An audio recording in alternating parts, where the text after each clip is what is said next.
Are you wondering how to get the best audio quality out of your Sony ZV-E10 camera? So let's be real, the internal mics on pretty much all Sony cameras absolutely suck. They're completely dreadful. They have tons of self-noise and the quality really isn't the best. So if you basically are forced to use the internal microphone on this camera, we can actually adjust some of the settings so we can actually get maybe a bit better footage. Still, it has still quite a lot of self noise, and yeah, I'm not a fan of the microphones. Okay, basically let's go to the menu and go to the movie shooting and page number 3. Okay, so and this is one of the most important things that you have to adjust basically. So when this camera basically comes out of the box, I think this audio recording level is set crazy high. I think at around 27 or something like that. So to get actually decent audio, and if you use this microphone on the camera, really set this to maximum 22 and maybe get the camera a bit closer to you. I find this pretty much is maximum level you should run this camera if you don't use an external microphone. If you start to use it a bit higher, you will see that you have quite a lot of self noise in the audio quality. So if we drop it further below 19, the self noise I guess will drop quite significantly, but the audio quality won't be just as good. So really I would stick to the 22 or 21 on the ZV-E10 for the maximum results. Also, if you use actually an external microphone, these settings also need to change.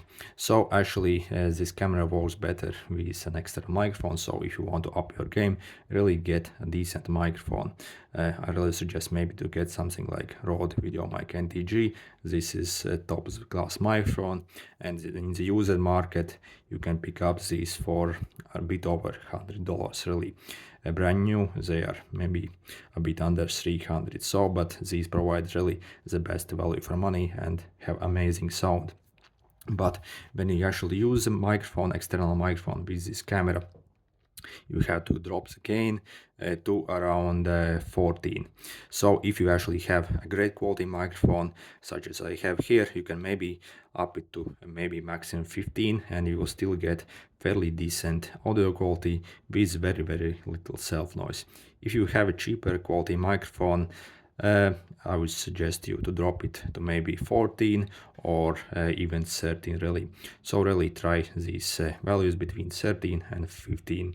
So again, 15 I would say is absolute maximum which you can push really this camera, as again the internal amps on the camera absolutely suck. If you go any like higher, you will hear self noise.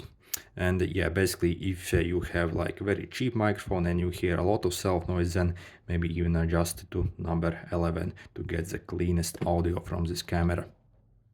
By the way, if you are actually wondering if the internal microphone on the Sony ZV-E10 Mark II is actually any better, well, they actually claim that it's a bit better, but in reality, from what I have seen, it's maybe literally just a few percentage better. It still has a terrible self noise. So really, all these Sony cameras absolutely suck when it comes to internal microphone. Maybe the sound quality isn't actually that bad when it comes to these newer Sony cameras, but really they have terrible self noise, so Sony can't really fix these preamps on these cameras and it's completely retarded really. Anyway, good luck.